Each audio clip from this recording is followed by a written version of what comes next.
মানুষের অহংকার শোভা পায়? মানুষের মতো ক্ষুদ্র তুচ্ছ সৃষ্টির অহংকার শোভা পায়?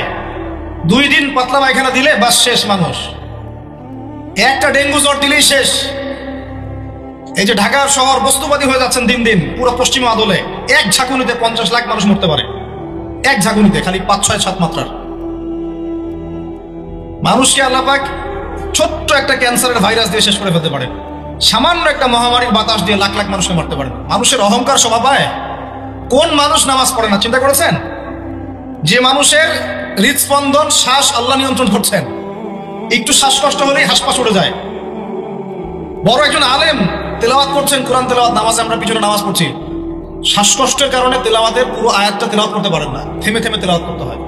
তখন আমার মনের মধ্যে চিন্তা আসলো, সুবহানাল্লাহ, এত বড় আলেম, আল্লাহ পাক তাকে এভাবে শ্বাসকষ্ট দিয়ে পরীক্ষা করছেন, অথচ আল্লাহ পাক আমাকে এখান থেকে মুক্ত রাখছেন, আমি তো তার মতো তেলাওয়াতও করি না।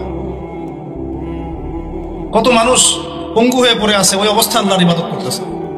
কত মানুষের চোখ নাই, হাফেজে কোরআন হয়ে বসে আছে, মুফতি হয়ে বসে আছে, আছে না? ভাই নেয়ামতের কথা স্মরণ করেন, আল্লাহ পাকের নেয়ামতগুলো স্মরণ করেন, বোঝার চেষ্টা করেন। আল্লাহ পাক সূরা দুহা এটাই বলছেন, সূরা দুহার শেষে আল্লাহ পাক এটা বলছেন, আলাম ইয়াজিদকা ইয়াতীমান ফাআওয়া, তোমাকে আমি ইতিম অবস্থায় পাই নাই, আশ্রয় কি দেইনি? ওয়া ওয়াজাদাকা দাল্লান ফাহাদা ওয়া ওয়াজাদাকা আইলান ফাআগনা ফাআম্মা আল-ইয়াতীমা ফালা তাকহার ওয়া আম্মা আস-সাইলা ফালা তানহার ওয়া আম্মা বিনি'মাতি রাব্বিকা ফাহাদ্দিস। তুমি আল্লাহ পাকের যে নিয়ামতগুলো আল্লাহ দিয়েছেন এগুলো মানুষকে বর্ণনা করতে থাকো, বলতে থাকো, খালি উপলব্ধি করেন যে আল্লাহ পাকের কত নিয়ামতে আপনি আছেন, বাস, আর কিছু লাগবে না। আর আপনি আমি না থাকলে দুনিয়া থেমে থাকতো না, সব চলতো। তাহলে কিসের জন্য, কাদের জন্য আমরা এই হায়াত এবং সময়, রুজি, এনার্জি, যৌবন নষ্ট করছি? ভাই আমাকে বলেন, কাদের জন্য করছেন? যে আল্লাহর হাতে আপনার প্রাণ, একটু প্রেশার আপ ডাউন করলেই শেষ, একটু শ্বাসকষ্ট হলেই শেষ, একটু মহামারী দিলেই মাস শেষ। সেই মানুষ নামাজ পড়ে না, সেই মানুষ যাকাত দেয় না, সেই মানুষ বলছে যে পর্দা এই যুগে চলে না, ওই যুগে চলতো। সেই মানুষ মুসলমানদেরকে বলছে এরা এখন মৌলবাদী হয়ে যাচ্ছে। সেই মানুষের সারাদিন কাজ প্রোপাগান্ডা হচ্ছে, ইসলামের বিরুদ্ধাচরণ করা, প্রিন্ট মিডিয়া দিয়ে, ইলেকট্রনিক মিডিয়া দিয়ে, ইত্যাদি ইত্যাদি। কোন মানুষের? যেই মানুষের এতটুকু ক্ষমতা নাই যে নিজে আগামীকালের খবর নেবে, নিজে আগামীকালের খবর নেবে, এইটুকু ক্ষমতা যে মানুষের নাই, সেই মানুষ আজকে এই কাজ করে বেড়াচ্ছে। আল্লাহ পাক আমাদের সঙ্গে কথাগুলো বোঝার তৌফিক দান। আল্লাহ পাক সর্বপ্রথম আমাকে জানা অনুযায়ী আমল করার তৌফিক দান করেন, যা বলি তার উপর আমল করার তৌফিক দান করেন, এবং আপনাদের সবাইকে শোনা অনুযায়ী আমল করার তৌফিক দান করেন। আমি বলছিলাম কায়েম আর দাওয়া এক জিনিস নয়। আমি দাওয়া দিচ্ছি, ইসলামের কথা বলছি, দাওয়াতের ক্ষেত্রে এই বিষয়গুলো খেয়াল রাখবেন। কেন একটা সমাজের মধ্যে সুদের প্রসার বাড়বে? কেন বাড়বে? কেন একটা সমাজের মধ্যে, মুসলিম সমাজে খ্রিস্টান মিশনারিরা অবাধে দাওয়াতি কাজ করবে এবং দলে দলে মানুষকে খ্রিস্টান বানাবে? কেন? আর কেন মুসলমানদের ঈমান এত দুর্বল হবে যে তারা এইভাবে সামান্য একটা চাকরি বা ক্ষমতার টাকার জন্য, বাড়ির জন্য ঈমান বিক্রি করে দিবে? দেশের, বিশ্বের খবর রাখার চেষ্টা করেন, আনাচে কানাচে এগুলো ছড়িয়ে যাচ্ছে। আগে ছিল যে নিউট্রালাইজেশনের কথা বলছিলাম না, আগে ছিল যে মানুষ হারাম খাইতে দ্বিধাবোধ করতো, যে মানুষ জেনে ফেললে কি বলবে, চিচি করবে। এখন ঘরে ঘরে সুদ, ঘরে ঘরে। ওয়াল্লাহি আমরা সবাই এখন মায়ের সাথে জেনা করি। নবী সাল্লাল্লাহু আলাইহি ওয়াসাল্লাম বলেছেন, সুদের পাপের 70 শাখা, তার সবচেয়ে নিচের শাখা মায়ের সাথে জেনা করা। আপনি করেন না? আপনার ওয়াইফ দেখেন সমিতিতে টাকা দিচ্ছে, সুদের টাকা। একজন স্ত্রী স্বামী খোঁজার সময় চিন্তা করে দেখে কে টাকা পয়সার দিক থেকে বেশি স্বাবলম্বী, সে হারাম খাক হালাল খাক পরোয়া করতে চায় না। এখনকার অনেক গার্ডিয়ান, পিতামাতা দেখতে চায় না বাচ্চাটা আমার চাকরি করবে কোথায়, হালালে না হারামে, পরোয়া করতে চায় না, করলেই হইল, ওকে নাকি প্রতিষ্ঠিত হতে হবে। ব্যবসায়ী মানুষ ব্যবসা করার সময় খেয়াল রাখছেন না আমি হালাল পণ্যের করছি না হারাম পণ্যের করছি, মাপে কম দিচ্ছি কিনা, সিন্ডিকেট যে আমি করছি, এই যে 1 লক্ষ 2 লক্ষ 3 লক্ষ ডিম রিজার্ভ করে রেখে দিলাম, প্রত্যেকটার দাম 1 টাকা করে বেড়ে গেল, 3 লক্ষ ডিমের মধ্যে 3 লাখ টাকা এক্সট্রা লাভ করলো, পুরো রিজিকটাই হারাম। রিজিকটা কি? মানুষ এগুলো ভাবেও না এখন যে রিজিকও একটা ব্যাপার, যে আমার হালাল রিজিক ছাড়া ইবাদত কবুল হবে না, দোয়াও কবুল হবে না। বরং হারাম রিজিক নিয়ে সে বছর বছর হজমরা করতেছে। আর আবু বকর সিদ্দিক রাদিয়াল্লাহু আনহুর সামনে খাবার আসলো, তিনি তাড়াহুড়ার মধ্যে ছিলেন, খাবারটা খেয়ে ফেললেন। এরপর মনে হলো যে খাবারটা খেলাম, জিজ্ঞাসা করা দরকার ছিল খাবারটা কোত্থেকে আসলো। ভৃত্যকে ডেকে বলছেন খাবার কোত্থেকে নিয়ে আসলো। সেই ভৃত্য বলছে যে আমি জাহিলি যুগে গণকের কাজ করতাম। কিসের কাজ? ও যে হাত দেখে টাকা নেয়, টিয়া পাখি দিয়ে ভাগ্য পরীক্ষা করে, আংটি টাংটি বিক্রি করে, আছে না? ওখানে গেলেই শিরক, গেলে কি লা ইলাহা ইল্লাল্লাহ কেটে গেল, আবার আপনাকে মুসলমান হতে হবে। এত সহজ না। আল্লাহ পাক তার নবীকে ওয়াদা করেছেন, একদম ওয়াদা, হে মুহাম্মদ সাল্লাল্লাহু আলাইহি ওয়াসাল্লাম, তোমার উম্মতের যে কোনো ব্যক্তি আসমান জমিন সমান পাপ নিয়েও যদি আমার সামনে দাঁড়ায়, সাত আকাশের সমান পাপ, জমিনের সমান পাপ আমার সামনে দাঁড়িয়েছে কিয়ামতের মাঠে, তো বেচারার আমল নামায় কোনো শিরকের পাপ নাই।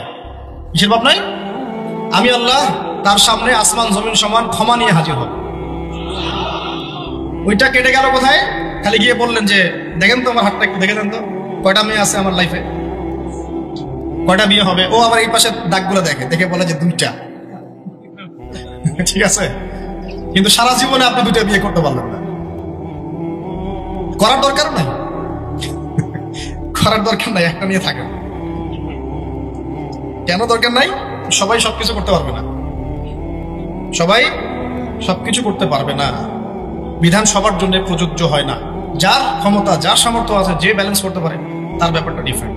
সবাই সবকিছু পারবে, শিরক কেটে গেলেই হবে। এরকম অনেক কাজ আছে।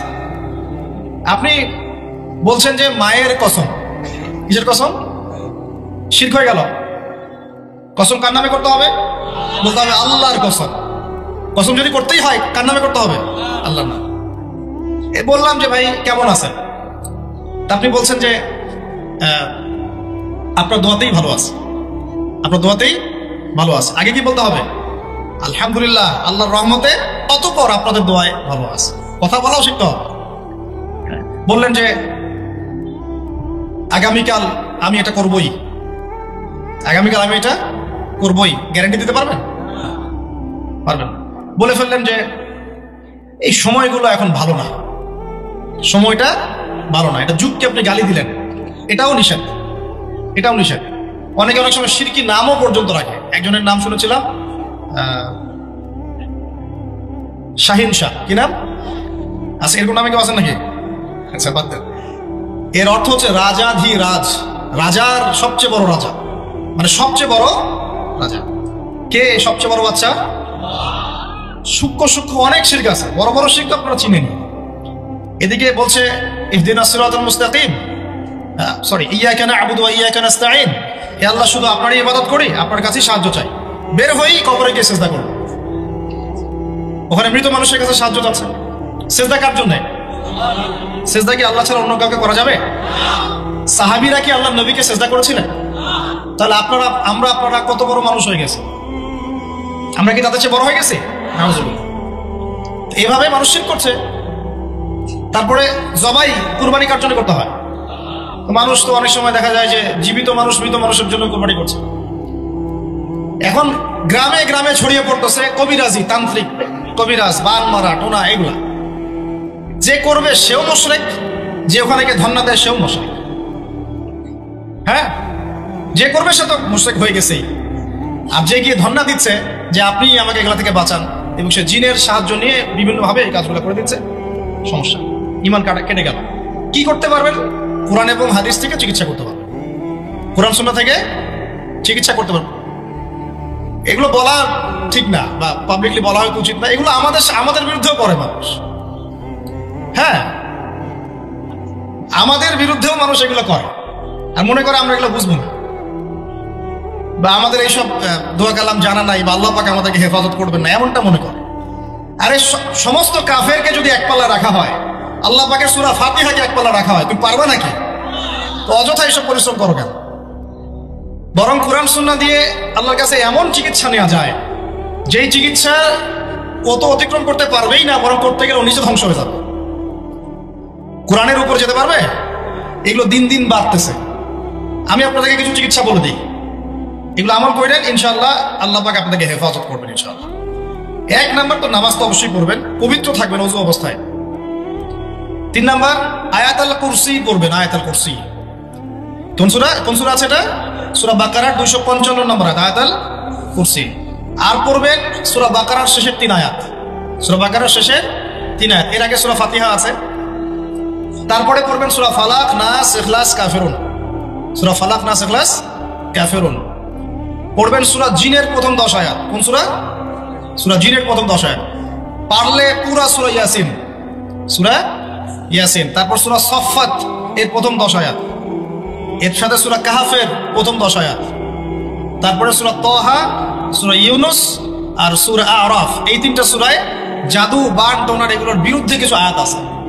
যেমন قالوا يا موسى إما أن تلقي وإما أن نكون أول من ألقى قال بل ألقوا فإذا حبالهم وعصيهم يخيل إليه من سحرهم أنها تسعى فأوجس في نفسه خيفة موسى قلنا لا تخف إنك أنت الأعلى وألق ما يمينك تلقف ما صنعوا إنما صنعوا كيد ساحر ولا يفلح الساحر حيث أتى। মানে এগুলো অর্থ জানলে আপনারা বুঝবেন।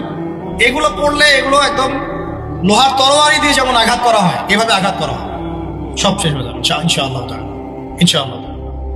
তো কেউ যদি এগুলোতে আসক্ত থাকেন, এটা শিরক। এটা কি? উমর রাদিয়াল্লাহু আনহুর যুগে তিনি ফরমান জারি করেছিলেন যে কেউ যদি জাদুবিদ্যার চর্চা করে তাকে হত্যা করবে, একদম গর্দান নামে কতল করে দিবে। এটা ইসলামিক লস। ইসলামিক তো বললাম, ইসলামিক লস কায়েম করা এখন আমাদের পক্ষে সম্ভব, এখন সম্ভব না।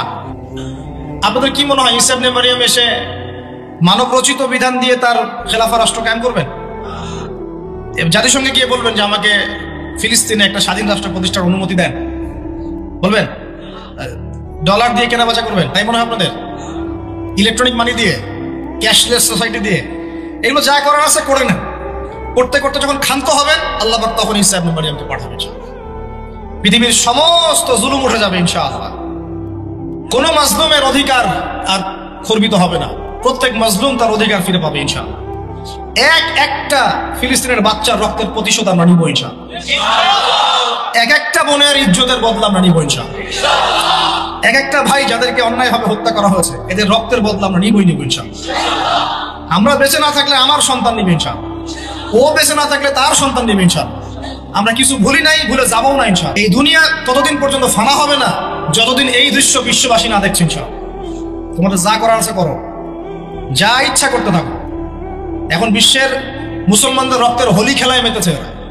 যেখানে মুসলমান সেখানেই নির্যাতন, চায়নায় নির্যাতন, ওইখানে ইয়াতে কি বলবো ওটা কি সিরিয়াতে নির্যাতন, তারপর ইয়েমেনে নির্যাতন, ফিলিস্তিনে নির্যাতন, ইরাকে করে গেল, তারপরে লেবাননে করে, জর্ডানে করতেছে, আরব কান্ট্রিগুলোর মধ্যে, আফ্রিকার কান্ট্রিগুলো, যে কোনো জায়গাতে তাকান দেখবেন খালি মুসলমানদের উপর নির্যাতন আর নির্যাতন। এর জন্য শুধু ওরা দায়ী নয়, এর জন্য আমরাও দায়ী। কেন নির্যাতন আসবে না, কেন আল্লাহর গজব আসবে না? কারণ নবী সাল্লাল্লাহু আলাইহি ওয়াসাল্লাম বলেই গিয়েছিলেন যে শেষ জামানায় কাফের মুশরিকরা তোমাদেরকে এমন ভাবে আঁকড়ে ধরবে, ঘিরে ধরবে, যেন দস্তরখানায় সবাই খাবার খেতে বসেছে। মানে আমরা সবাই দস্তরখানায় খাবার খেতে বসলে যেমন করে বসি একসাথে, ওইভাবে তোমাদের উপর আগ্রাসী হবে এরা। সাহাবীরা ওই যুগে বলছিলেন, ইয়া রাসূলুল্লাহ সাল্লাল্লাহু আলাইহি ওয়াসাল্লাম, আমরা কি ওই সময় সংখ্যায় কম হব? অবাক হয়েছিলেন তারা, কারণ ওই সময় তো ইসলামের বিজয়ের যুগ। আমাদের এইরকম অবস্থা হবে যেখানে আমরা 313 মিলে 1000 বদরে ঠেকাই দেই, 700 মিলে উহুদে 3000 ঠেকাই দেই, মোতার যুদ্ধে আমরা কত 3000 নিয়ে 2 লাখকে ঠেকাই দেই। ওই মুসলমানদের এই অবস্থা হবে? সাহাবীরা বলছিলেন অবাক হয়ে। তখন নবীজি বলছেন, হ্যাঁ তোমাদের অবস্থা এরকম হবে, তোমরা সংখ্যায় হবা সমুদ্রের ফেনার মতো। সমুদ্রের দেখতে পারতেছেন এখন খালি নাম কাও আসতে মুসলিম বাড়তেই আছে, সমুদ্রের ফেনার মতো। কিন্তু 2টা জিনিস তোমাদেরকে পেয়ে বসবে, এই 2টার কারণে এই পরিণতি তোমাদের হবে। এক নম্বর হচ্ছে তোমাদের মধ্যে দুনিয়ার মহব্বত তোমাদেরকে পেয়ে বসবে, আর একটা ওয়াহান তোমাদেরকে ধরে ফেলবে। সাহাবীরা বলছে ওয়াহান কি? নবীজি বলছেন তোমরা আল্লাহর পথে জীবন দিতে চাইবে না, এই ভয়, আল্লাহর পথে জীবন দেওয়ার ভয় তোমাদেরকে পেয়ে বসবে। এই 2টা যখন তোমাদেরকে পেয়ে বসবে তখন এই কাফের, মুশরিক, মুনাফিক যারা আছে সবাই মিলে তোমাদেরকে একটা কচু কাটা করে নেবে। হয়নি এখন এটা?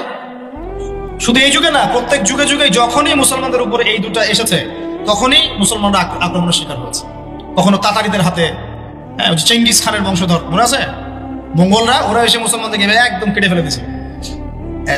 কতদিন? 40 দিনের মধ্যে বাগদাদে ওরা মনে হয় প্রায় 10 থেকে 15 লক্ষ মানুষকে হত্যা করেছে, ওই তাতারিরা মুসলমানদেরকে, আব্বাসীয়দের সঙ্গে। এরকম হিস্ট্রি অনেক আছে। তারপরে যখন এই ফাতেমি সাম্রাজ্য চলছিল তখন ক্রুসেডাররা এসে মুসলমানদেরকে হত্যা করেছে, তারপরে আবার করেছে জেঙ্গিদের সময়, আইয়ুবীদের সময়, এমনকি মোগল সাম্রাজ্য। এর আগেও যখন দুনিয়া প্রীতি আর ওয়াহান ঢুকে গিয়েছিল তখন দেখা গেছে যে মুসলমানদের মধ্যেই মারামারি চলতেছে। হ্যাঁ, ওখান থেকে গিয়ে কর্ডোবা ইসলামী খেলাফত হয়েছে। এগুলি হিস্ট্রি পড়বেন, ইতিহাস নিয়ে ইনশাআল্লাহ একদিন কথা হবে। আমার নিয়ত আছে আপনাদেরকে হিস্ট্রি শোনানোর, একদম আদম আলাইহিস সালাম থেকে শুরু করে এই পর্যন্ত যা যা হয়েছে ইসলামের ইতিহাসে একটা একটা করে ধারাবাহিক পর্ব আকারে আসবে ইনশাআল্লাহ।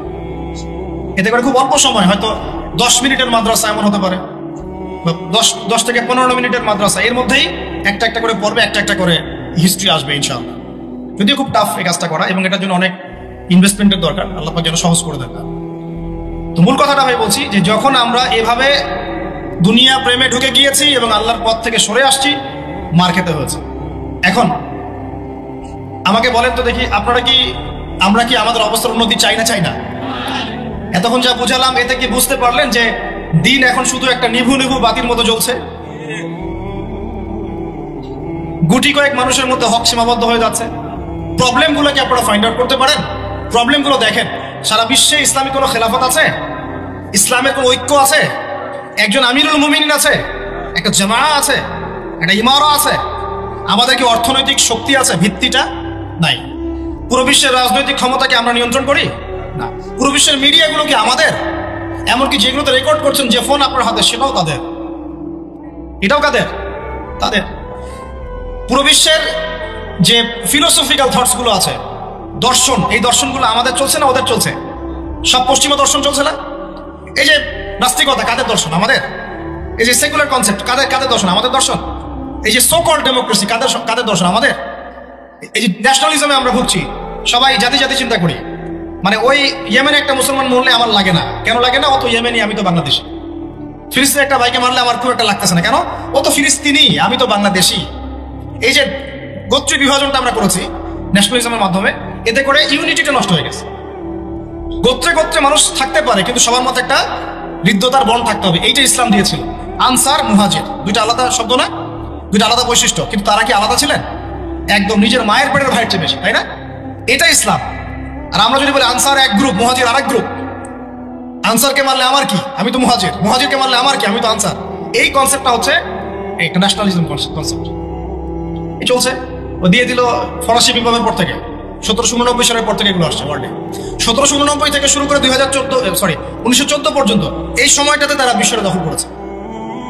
কত সময়? 1789 থেকে 1914, এই যে সময়টুকু, এর মধ্যেই পশ্চিমারা বিশ্বটাকে দখল করেছে। আবার নতুন করে কোন জায়গা দখল করেছে? প্রথমে পলিটিক্স। প্রথম জায়গাটা কি? পলিটিক্স। তারপরে সামরিক শক্তি, ওদের মানে এক্সট্রাঅর্ডিনারি সামরিক শক্তি তারা বিশ্বকে দেখিয়েছে। আপনি যত কথা বলেন, একদম পারমাণবিক বোম রেখে দিব, তাক করে আর বেটা তুই কথা বলতে পারবি না, এরকম একটা অবস্থা। বিশ্বাস করেন ব্যাপারটা এরকম। পুরো জাতি নিয়ে আপনি একটা ঐক্যবদ্ধ শক্তি করতে চান, একটা মিসাইল, পারমাণবিক মিসাইল এরকম রেখে দিবে, এই বাড়াবাড়ি করো না বেশি, একদম দিব লঞ্চ করে, ব্যাস আপনি চুপ, একদম চুপ। কারণ ওইটা প্রতিহত করার তো আমার কাছে ওই নাই, ক্ষেপণাস্ত্র প্রতিরক্ষা সিস্টেম তো নাই। এখন আমি যদি বলি, আমার কথা কি মন খারাপ করবেন? আমি যদি বলি যে বিগত 50 বছরে আমাদের দেশ স্বাধীন হয়েছে কবে বলেন? 71, এখন কত? 23, কত বছর বলেন? আমরা কি একটাও ক্ষেপণাস্ত্র তৈরি করতে পারলাম না? এই বিশ্বে এই ধরনের প্রযুক্তি ছাড়া কেউ টিকে থাকতে পারে? এটা কি ঢাল তলোয়ারের যুগ যে ওরা এগুলো বানাবে আর আমরা ঢাল তলোয়ার নিয়ে বসে থাকবো? কি করলাম আমরা বলেন? আপনারা তো রাগ করেন কথা বললে। রাগ না করে একটু ভালো করে মন দিয়ে শোনেন না, মন দিয়ে চিন্তা করেন না। কি করলাম আমরা এতদিনে? আমাদের 50টা ক্ষেপণাস্ত্র থাকার কথা ছিল, আমাদের 50টা পারমাণবিক অস্ত্র থাকার কথা ছিল। কিসের ভিত্তিতে আমরা লড়াই করব? কিসের ভিত্তিতে আমরা লড়াই করব? মিয়ানমার যদি আমাদেরকে কালকে চাপ দেওয়া শুরু করে, আমরা কিসের ভিত্তিতে লড়াই করব? কি নিয়ে লড়াই করব? এমনকি পুরো মুসলিম বিশ্বের বড় বড় পরাশক্তিগুলোর সাথে আমাদের সম্পর্ক কতটুকু ভালো। ইরান বুঝে ফেলতেছে যে রাশিয়ার সহযোগিতার দরকার আছে, কারণ রাশিয়া হচ্ছে এখনকার আমেরিকাদের বিরুদ্ধে একটা সুপার পাওয়ার, তাই না? অনেক কান্ট্রি এখন ওদের সাথে যুদ্ধ করতে গেলে রাশিয়ার সাথে বন্ডিং করে। এটা ওয়ার্ল্ড অ্যাফেয়ার্স। আমরা বিগত 50 বছরে কি করতে পারি না, ব্যর্থতার ইতিহাস রচনা করা যাবে। কি বলতেছেন আপনি? কি বলতে চান? এটা রচনা করা যাবে একটা ইতিহাস। পদে পদে দুর্নীতি করেছে, পদে পদে টাকা আত্মসাৎ হয়েছে, পদে পদে হক নষ্ট করা হয়েছে। এগুলো সব আমাদের সম্পদ ছিল, জনগণের ছিল। আমি কোনো পলিটিক্যাল পার্টি করি না, কখনো করিও নাই, আমার করারও কোনো শখ নাই। কিন্তু একজন জনগণ হিসেবে, সাধারণ জনগণ হিসেবে এই কথাগুলো বলছি। প্রত্যেক পদে পদে দুর্নীতি, টাকা আত্মসাৎ, সিস্টেম লস। কেন? একটা ছেলে যোগ্যতা আছে, চাকরি পাবে না কেন? ওই ছেলের যোগ্যতা আছে, কেন চাকরি পাবে না? আপনি আল্লাহর কাছে কি জবাব দিবেন? আপনারা বলেন, আপনারা আল্লাহর কাছে কি জবাব দিবেন? ওর যোগ্যতা আছে, কেন সে পেল না? কেন একটা গভর্নমেন্ট প্রতিষ্ঠানের মধ্যে পদে পদে আমাকে ফাইল ট্রান্সফার করতে হবে, সবাইকে টাকা খাওয়াতে হবে কেন? আমার তো যোগ্যতা আছে, আমি তো হকের উপরে আছি। বিসিএস তো কোচিং আমিও করেছি, আমিও তো ক্যাডার হতে পারতাম, আমি কেন হতে পারলাম না? কেন চান্স দিলেন না? কেন বড় বড় পরীক্ষার প্রশ্ন ফাঁস হয়ে যাবে? কেন একজন ডক্টর যাকে আমরা আমাদের ট্যাক্সের টাকা দিয়ে আমাদের ভাইরা বেতন দিচ্ছে, ও কেন দেরি করে হসপিটালে আসবে? কেন আসবে? কে ব্যবস্থা নিবে এগুলোর এগেইনস্টে? আমরা ব্যবস্থা নিতে পারবো? আপনাকেই তো নিতে হবে।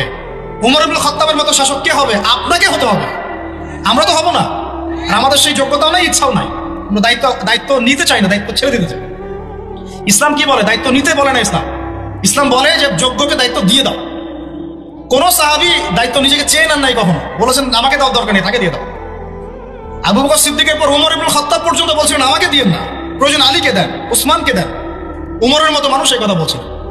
আর আমরা এখন কি করি ভাই? আমার চরিত্র সবচেয়ে ভালো, আমারে দেন, আমারে। খালি কিয়ামতটা হয়ে যাক, আল্লাহ পাক দাঁড় করাবেন সবগুলোকে সিরিয়ালে, দেখা যাবে কে কি জবাব দিতে পারে, দায়িত্ব কতটুকু বুঝাই দিতে পারে, এটা দেখা যাবে। কেন এটা হবে? আমার কথা রাগ করেন না প্লিজ। এখন আমাদের 50টা পারমাণবিক অস্ত্র থাকার কথা ছিল, অ্যাটলিস্ট না থাকুক 5টা তো থাকার কথা ছিল। ওরা যদি আমাকে তাক করে রাখে, আমিও তাক করে রাখতাম। বেটা তুই মারলে আমি মেরে দেবো, যা। উত্তর কোরিয়ার মতো একটা কান্ট্রি, আমার সাবজেক্টে এইগুলা, আমরা ইউনিভার্সিটিতে এগুলোই পড়েছি। ও একটা কান্ট্রি, কতটুকু কান্ট্রি জানেন? উত্তর কোরিয়া দক্ষিণ কোরিয়া একসময় মারামারি করতো, এই মারামারি লাগিয়ে দিয়েছিল পশ্চিমারা। পরে উত্তর কোরিয়ার প্রেসিডেন্ট ওই বলা থেকে বের হয়ে যায়, বলা থেকে বের হয়ে চায়নার সাথে বন্ডিং শুরু করে, রাশিয়ার সাথে বন্ডিং শুরু করে ওদের সাপোর্টে সে আস্তে আস্তে নিউক্লিয়ার ডিভাইসগুলো তৈরি করা শুরু করেছে। করার পরে এখন এই মাত্র বেশি না, 20 থেকে 25 বছরে ওরা এমন একটা জায়গায় চলে গেছে, খাইতে পারুক না পারুক পারমাণবিক বোমা একদম তাক করে রেখে দিয়েছে।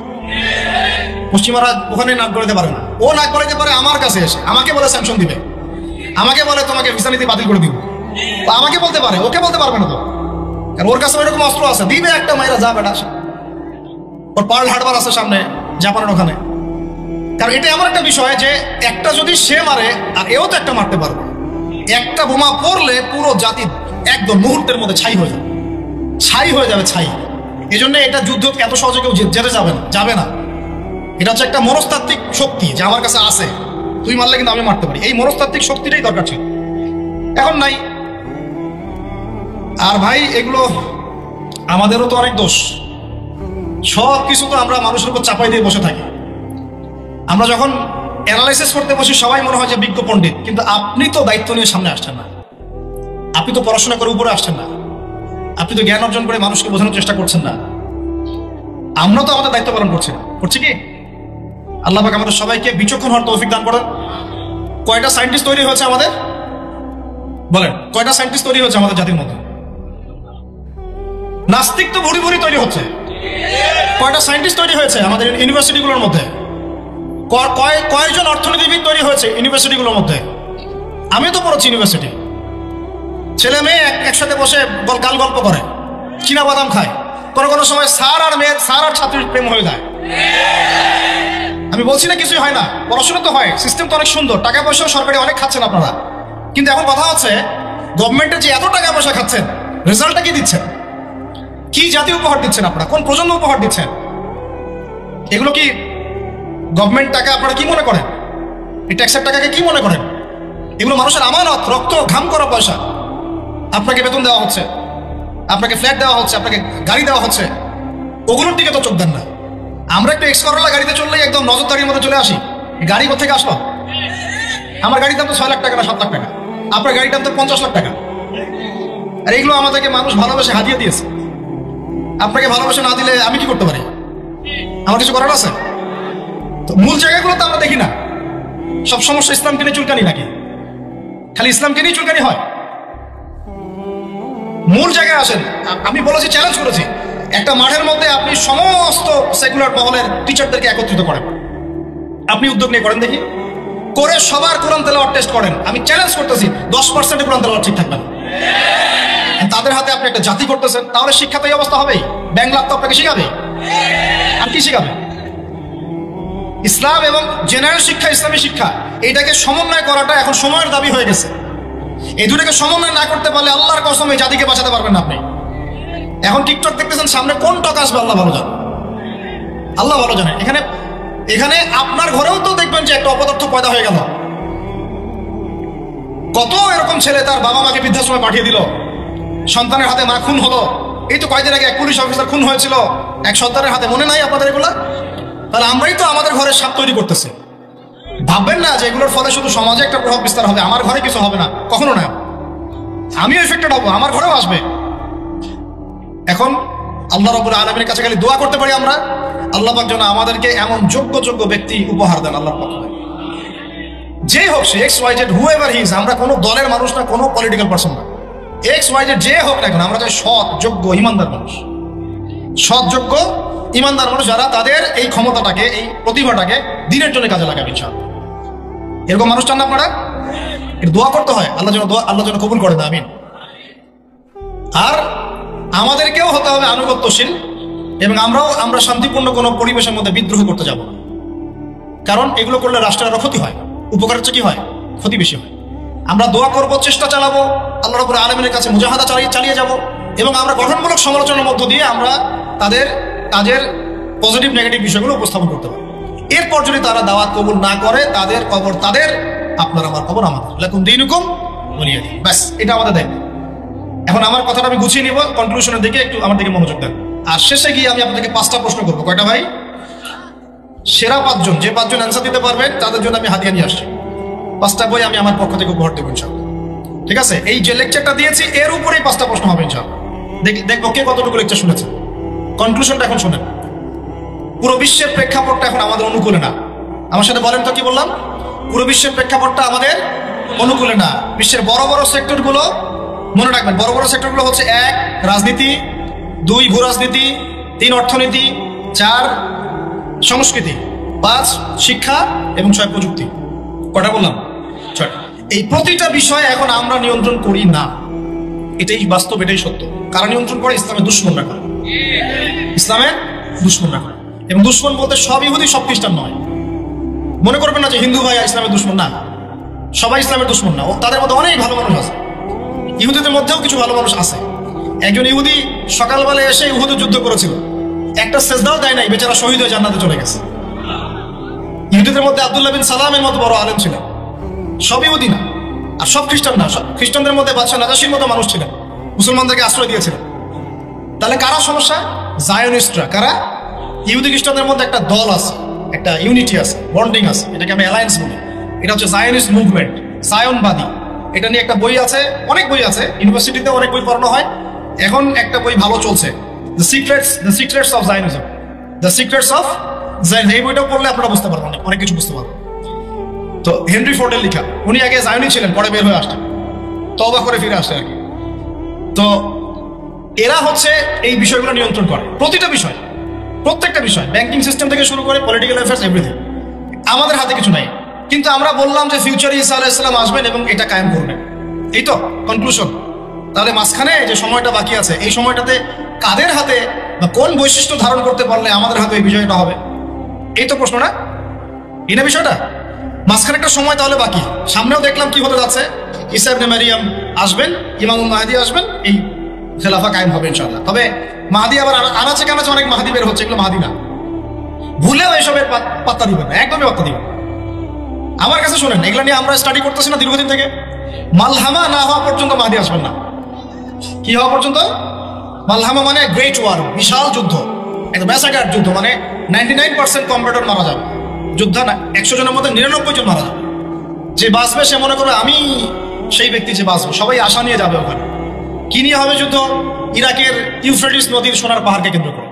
ইরাকের ইউফ্রেটিস নদীর, ফোরাত নদীর সোনার পাহাড়কে কেন্দ্র করে। আর বললাম যে হোলি ল্যান্ড তারা চায়, ওই নীলনদ থেকে ফোরাত এই পুরোটাই হোলি ল্যান্ড।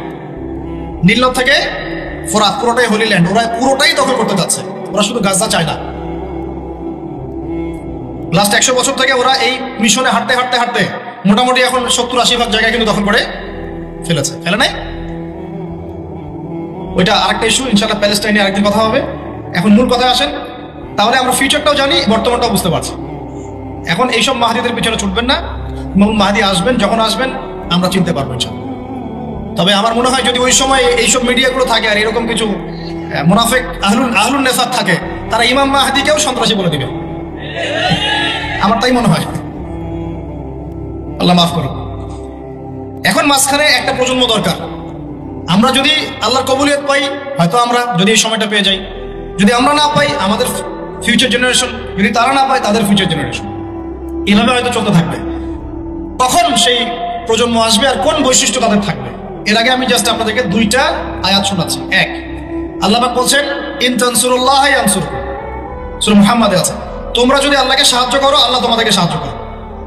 আমার সাথে বলেন, তোমরা যদি আল্লাহকে সাহায্য করো আল্লাহ তোমাদেরকে সাহায্য করবে। মানে আল্লাহর কি সাহায্যের দরকার আছে?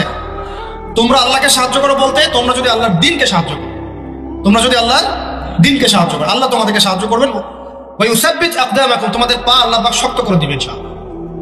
একটা। 2 নাম্বার, ইন্নাল্লাহা লা ইউগাইয়িরু মা বিকওমিন হাত্তা ইউগাইয়িরু মা বিআনফুসিহিম, আল্লাহ পাক কোনো কওমের, কোনো জাতির অবস্থা ততক্ষণ পর্যন্ত পরিবর্তন করেন না, সংশোধন করেন না, যতক্ষণ তারা নিজেরাই নিজেদের অবস্থা পরিবর্তনের চেষ্টা না করে। আয়াত তো পরিষ্কার। এখন তৈরন আবাবিল আসবে না, এসে ইসরায়েলে হামলা করবে না, পাথর নিক্ষেপ করবে না। এটা সেই যুগ না, এটা আবরাহার যুগ না যে হস্তি বাহিনীকে ধ্বংস করার জন্য তৈরন আবাবিল আসবে, এটা সেই যুগ নয়। এখন আবাবিল আপনাকেই হতে হবে, আমাকেই হতে হবে। কথা কি বুঝতে পারছেন?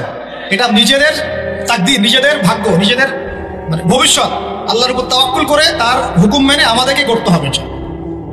কোন কোন বৈশিষ্ট্য লাগবে একটু খালি বলে শেষ করে দিই। এক, এমন প্রজন্ম চাই যেই প্রজন্ম 5 ওয়াক্ত নামাজ পড়ে। রাজি আছে কিনা ইনশাআল্লাহ? জোরে বলেন ইনশাআল্লাহ। আল্লাহ সাক্ষী থাকুন, আমিন। এমন প্রজন্ম চাই যেই প্রজন্মের প্রত্যেকটা মুসলিম পরিবারের 100% নামাজি মাশাআল্লাহ। এটা না হওয়া পর্যন্ত বড় বড় বয়ান করেও কোনো লাভ নাই। এক, ঠিক আছে ভাই? রাজি আছি তো ইনশাআল্লাহ? আজকের পর থেকে নামাজ ছাড়বো? আল্লাহ পাক আমাদেরকে নামাজ শক্ত করে ধরার তৌফিক দান করুন। নামাজটা ভালো করে শিখে নেবেন, ধীর স্থির ভাবে পড়বেন, তাড়াহুড়া করবেন না, ঠিক আছে? 3G 4G না, শান্তভাবে পড়বেন।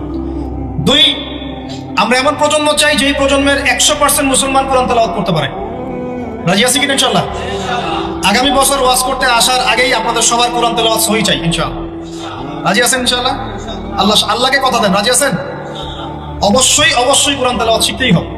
যেমনি পারেন, যেভাবে পারেন, যত টাকা লাগুক, যার কাছে যেতে হয় হোক, যত দূরে সফর করতে হয় হোক, আপনার দায়িত্ব এটা, আমার দায়িত্ব, হুজুরের দায়িত্ব না, এটা আপনার দায়িত্ব। আপনি কিভাবে শিখবেন আপনার ফিকির।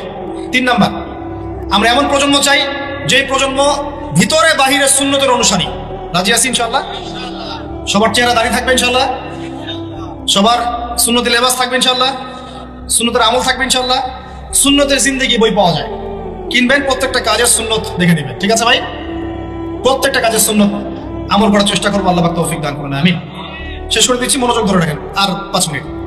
4 নাম্বার, এমন প্রজন্ম চাই যেই প্রজন্ম পশ্চিমকালেও হারাম খাবে না। রাজি আছি ইনশাআল্লাহ? হারাম খাবো, সুদ খাবো, ঘুষ খাবো, দুর্নীতি করবো, মানুষের সম্পদ আত্মসাৎ করবো, অন্যায়ভাবে আমরা মানুষকে ঠকাবো। আল্লাহ পাক আমাদেরকে বোঝার তৌফিক দান করুন, আমিন। 5, এমন পরিবার চাই যেই পরিবার হবে পুরোপুরি ইসলামিক পরিবার। রাজি আছেন ইনশাআল্লাহ? আল্লাহ কবুল করুন, আমিন। এই জায়গাতে গিয়ে আপনাদেরকে একটা নসিহত করি যুবকদেরকে, বেশিরভাগই তো অবিবাহিত নাকি? কি দুঃখ, কি কষ্ট। একটা কাজ করবেন, আগে একটা ছোটখাটো হালাল রিজিকের ব্যবস্থা করবেন, তারপরে বিয়ে শাদী।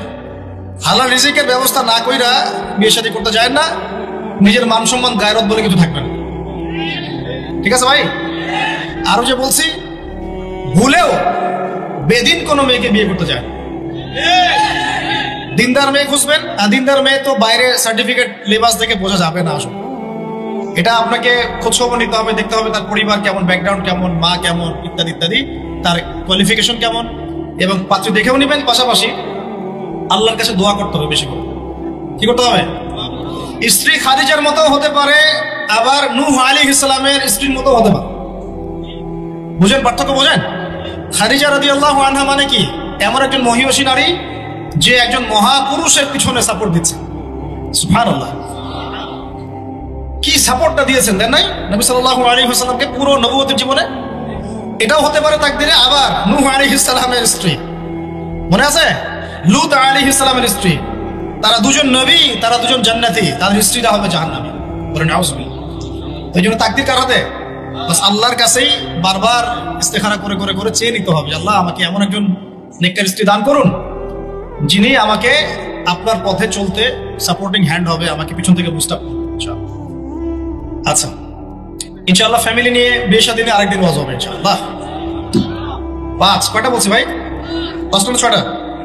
5টা। 6 নাম্বার, যে বাচ্চা কাচ্চা আছে আমাদের, ভাই বোন, ছোট ছোট ছোট বাচ্চা কাচ্চা যেগুলো, এক একজনকে এক একজন মর্দে মুজাহিদ হিসেবে তৈরি করবে।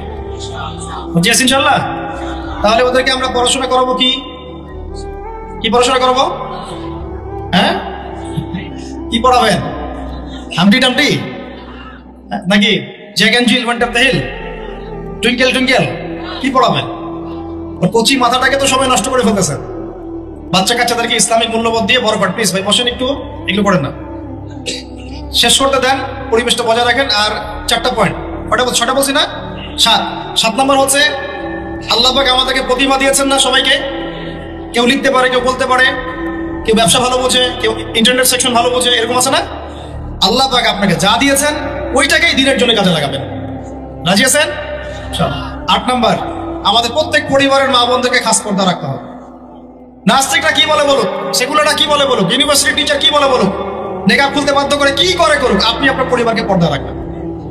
যদি ওদিকে দেখেন যে কোনোভাবেই কাজ হচ্ছে না, ওই জগৎ ছেড়ে দিয়ে বাসায় চলে আসে। দরকার নেই পড়াশোনা। আমি আমার মেয়েকে মাদ্রাসায় পড়াবো, দরকার নেই আমার পড়াশোনা। ঠিক আছে? প্রয়োজনে নিজে প্রতিষ্ঠান করে আপনার সন্তানকে পড়াবেন। আপনার সামর্থ্য আছে, নিজে প্রতিষ্ঠান করেন, করে সন্তানকে পড়াশোনা করেন ইনশাআল্লাহ। আগে কি প্রতিষ্ঠান ছিল নাকি?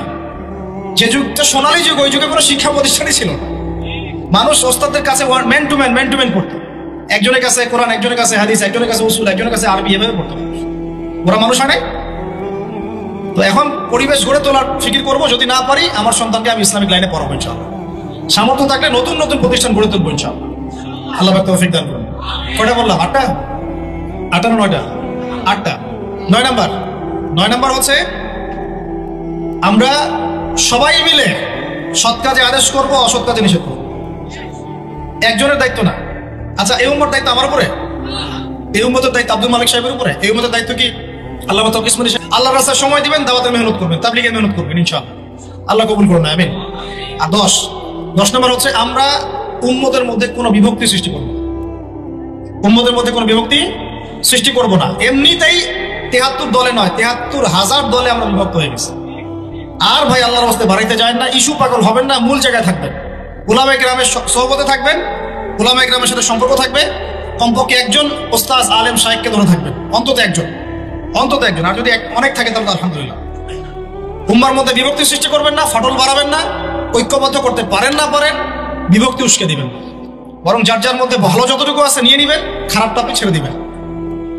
সবাই সব কাজ করবে না। আপনার আমার বড় বড় লেভেলের সমালোচনা করার যোগ্যতা হয়নি, আপনি চুপ থাকবেন। তারা তাদের মধ্যে কি করছে না করছে এটা আপনার দেখতে হবে না। সবাইকেই স্ট্যাটাস দিতে হবে না, সবাইকেই লিখতে হবে না, সবাইকেই বলতে হবে না। যারা বিজ্ঞ বরেণ্য এই বিষয়ে যাদের জ্ঞান আছে, তারা বুঝবে উম্মার জন্য কিভাবে আগাতে হবে। আল্লাহ পাক আমাদের সবাইকে এইরকম জামা করে দিন, এরকম ইমারা দান করেন, আমিরুল মুমিনিন দান করে দেন। আল্লাহ পাক আমাদের সবার মধ্যে যে ভুল বোঝাবুঝি এগুলো দূর করে দেন। আমরা দোয়া করবো আল্লাহ পাক আমাদের প্রত্যেক রাজনৈতিক নেতা, প্রশাসনের ব্যক্তিবর্গ, অর্থনৈতিক নেতা, সাধারণ মানুষ, নারী, শিশু, আবাল বৃদ্ধ যারা আছে, সবাইকে আল্লাহ পাক হেদায়েত দান করেন, সবাইকে আল্লাহ কবুল করেন, সবাইকে আল্লাহ পাক যেন ইসলাম বোঝার তৌফিক দান করেন, সবাই মিলে একটা ঐক্যবদ্ধ শক্তিশালী জাতি গঠনের তৌফিক দান করেন, যার 50টা মিসাইল থাকবে ইনশাআল্লাহ। ঠিক আছে? তারপরে দেখবো ইনশাআল্লাহ খেলা হবে। তারপরে কি হবে? আসল ওইটাই হচ্ছে আসল। তারপরে আল্লাহ পাক যেন আমাদের সবার মধ্যে দ্বীনি ইলম অর্জনের তামান্না দান করেন। সবাইকে আল্লাহ পাক কোরআন শেখার তৌফিক দান করেন। হাদিসের উপর আমল করার তৌফিক দান করেন, সুন্নতি জীবন করার তৌফিক দান করেন।